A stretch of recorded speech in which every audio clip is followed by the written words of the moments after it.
Ladies and gentlemen, reaction. This is Why Wasn't Switzerland Invaded in World War I? Out of the Trenches by the channel The Great War. Indy is answering your question again. In this episode of Out of the Trenches, we are explaining the situation of Switzerland in World War I and the role of Zeppelins during the war. Role of Zeppelins? I think the only role of Zeppelins were bombing England, right? As far as I know. Yeah. And Switzerland, I know, I still hasn't uploaded a main series video from this channel yet. I did the, Red Baron, and then I did the Trenches one yesterday or day before that. And now I'm doing this, but it's a really fun topic, right? It's the topic that even I was confused at the start. Like Switzerland wasn't invaded in World War I. Switzerland wasn't invaded in World War II. I'm like, what the fuck is happening with Switzerland? Then I realized, like, wait a minute, Switzerland is really mountainous area. And they are neutral and they're really hardcore. Like if you try to attack them, they'll basically run away into I don't know, some hidden bunkers and shit like that and not give up. So I think it's because of how geographically it is where it is, I guess, all the mountainous area, right, Alps and everything. That is why people are not invading Switzerland. I guess we'll see in depth what Indy says about it here. So let's watch this one. Remember, if you like my reaction, don't forget to like and subscribe. And I guess, supporting this channel, you'll be supporting this channel by subscribing, I guess, and liking. 75% of you who watches my video regularly are not subscribed. So yeah, subscribe the button. I guess you'll know when I upload the next Great War video, I guess. And yeah, let's do this one. I'm Indy Nidell, and this is The Great War. And this is our third episode of Out of the Trenches, where I sit here in the chair of wisdom and answer your questions about World War I. I missed two.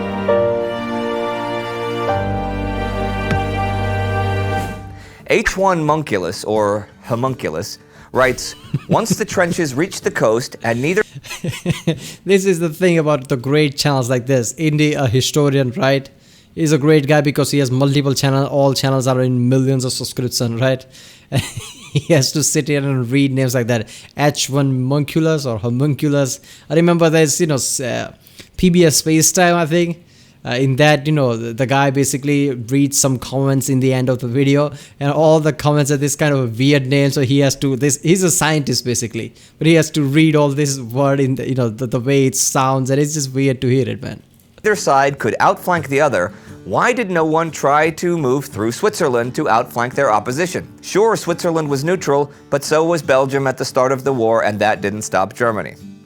Well, Switzerland was pretty well prepared by attacks for most people, as you can imagine, especially after watching the first couple months of the war unfold, and violating Swiss neutrality by either side would have instantly given one of the, by this point, evenly matched opposing sides a new and fresh enemy to face, which neither had the strength for at this point. And have you seen Switzerland? The Germans, for example, would have had to cross the Upper Rhine and then the Jura Mountains to even get into France. And then they would be close to nothing that was vital to French interests anyhow. Hugh Ryan asks, should the French... Alright, so I guess the guy asks of why they didn't invaded Switzerland later on after starting the war to flank the enemy. Yeah, that is kind of stupid. Why would you do that? Once you invaded Belgium and started this whole shit, I know trenches basically stagnated there and everybody was just, just dug in. There was no real progress we're making. So I guess in a way, if you think about it, like why not go to Switzerland? I mean, it's another approach. But yeah, that's like, creating another enemy, right?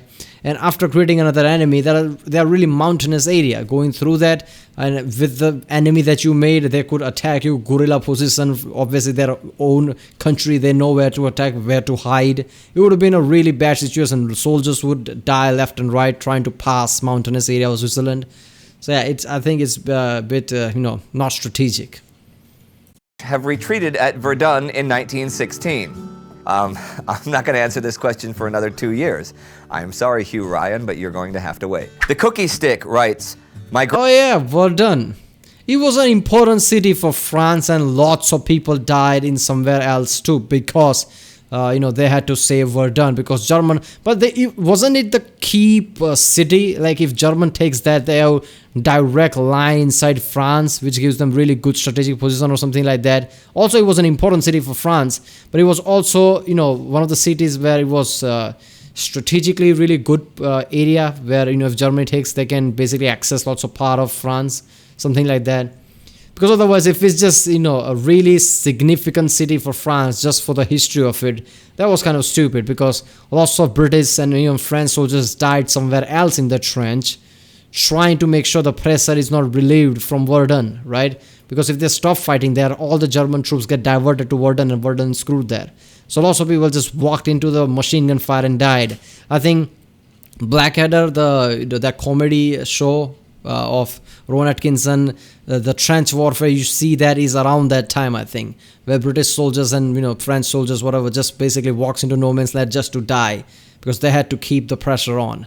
That's one of the worst part of the trench warfare. Great-granddad worked for the British Admiralty spotting German blimps. My question is, what were the blimps used for, and why were they used? Well, they were used for reconnaissance, and they were used for strategic bombing raids. And I will say, right off the bat, that it is a lot harder to ignite a Zeppelin's gas and blow it up than you might think it is. Now, Germany actually had really high hopes for the strategic bombing raids at first, but they didn't do much in the long run because the bombs themselves weren't much good. Didn't the Zeppelin, the famous Zeppelin, what was that? Hindenburg? Didn't that burn down because of a static? There was just static there. They basically ignited the gas or something inside of there. I don't know. I don't remember exactly, but something like that. And once blackouts were started, then the height the Zeppelins flew at and navigational problems made them, well, really ineffective for actually trying to find a target to bomb. See, the effect of the bombing was more psychological than anything else, and it really was a strong psychological effect. But there were only like 50 raids on Britain, during the whole war, and few at all the last couple of years, once the Allies developed incendiary bullets that really actually could bring Zeppelins down. Oh, look at the shit in the background, that's a Zeppelin. Yeah, I mean, it's psychological effect because there's a big ass balloon coming towards you and it bombs shit, so every time you see it, you're gonna be terrified. Now, they were a lot more effective in the war as reconnaissance, and they were used for stuff like flying over the North Sea to spot British ships that were approaching mainland Europe, and to see when and where the seas were being mined and direct minesweepers to these locations. But the advent of things like aircraft carriers late in the war, well, messed that up too, since the Zeppelins had to fly higher and higher and higher to escape Allied guns and planes, which made them not so useful. Dishonold writes, what was the participation of Peru in the war? Peru broke relations with Germany during the war. Now, this was partly for economic reasons. Peru had a big economic boost from supplying raw materials to the Allies. And this was also partly strategic.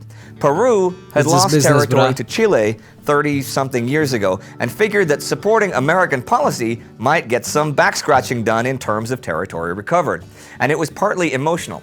A German U-boat sank the Peruvian ship Lorton off the coast of Spain in 1917, which caused a huge public outcry in Peru, especially since the sinking was outside the submarine zone that Germany had set. But the actual participation in the war was limited to the Peruvian Navy patrolling. Why would you try to fuck with your own allies? I don't get this. Did they fuck up? Did Germany fuck up at that point? Pacific waters for German vessels and the raw material exports, like I said before. William Desmond asks, do you think Britain would have joined the war even if Belgium hadn't been invaded? All right, this is an awesome what might have been question in theory, would Britain have helped France and Russia anyhow? But in practice, the answer is more mundane. The only realistic way for Germany to invade France was through either Belgium or Belgium and the Netherlands, since the... What? I mean, can't they just directly invade France from the German border? I know there are lots of forts and shit there, but maybe they can get around with that, right? I don't know. Maybe if they hadn't invaded Belgium, Britain would have eventually, attacked Germany, because Britain can't have Germany taking over entire France. So now the Britain is in danger. It's way too close to home. So they would have eventually attacked it. But if they had not gone through Belgium, but they tried their luck through, I guess, German-France border, which there are many forts and things there, sure, many defenses, but if they tried from there, maybe some luck and clever tactics, they would have, I guess, successfully attacked deeply France before Britain even decide to join or mobilize. By then, probably Paris would have fallen. Maybe Germany would have taken France out of the equation, just like how they did in World War II. Not how they did, just like how in World War II, Germany took out France. It would have been the same scenario.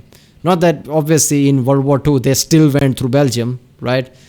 because apparently the Germany and France border is way too defensive position or something like that, way too many forts or something, I don't know. But the point is, nobody's trying to attack that. They always go through Belgium because it's heavily fortified, that border.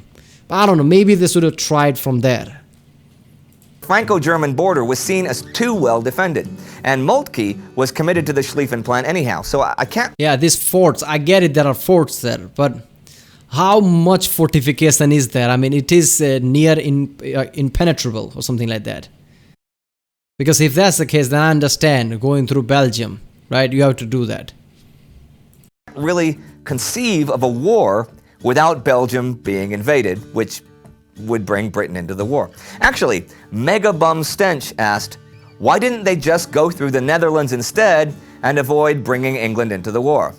Well, fair question, since the Netherlands were also neutral and were opposed, if not hostile, to British interests because of trade and conflict in South Africa. So I'll tell you what, I'm curious what you guys have to say about this. So write to me in the comments. I have strong opinions about this, and I'm happy to engage you in this, but you guys write to me on this one. Okay, well that's all for today, but I also have strong opinions. Here's my opinion. First of all, if they had invaded Netherlands, they would have to take ships to, I guess, invade France, right?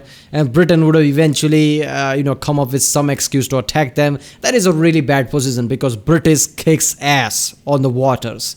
So how are you going to ship your troops from Netherlands to France if Britain is attacking you?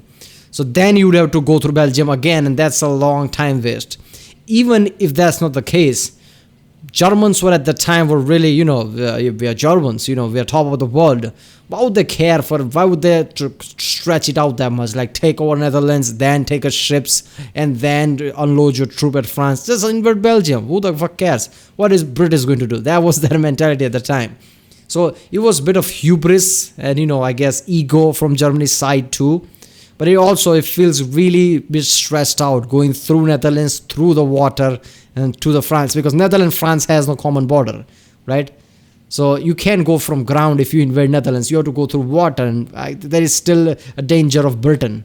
If just suddenly decides to attack you, I mean, you're screwed. Then you have to attack Belgium, and I guess you don't even have time to now attack Belgium because Britain and France already knows you're attacking. Surprise factor goes out of the window. No Schlieffen-Plan, immediate attack and capture. So I think that's why they didn't do it. Alright people, that was why wasn't Switzerland invaded in World War I. This is the third episode out of the trenches, so apparently I missed two. I'll have to check that out later. Alright people, if you like my reaction, don't forget to like and subscribe so I know which type of videos to react to more. I love doing these World War I Great War channel videos, right? And the more like and subscription I get from this kind of series, the more I know if I should do this more or not.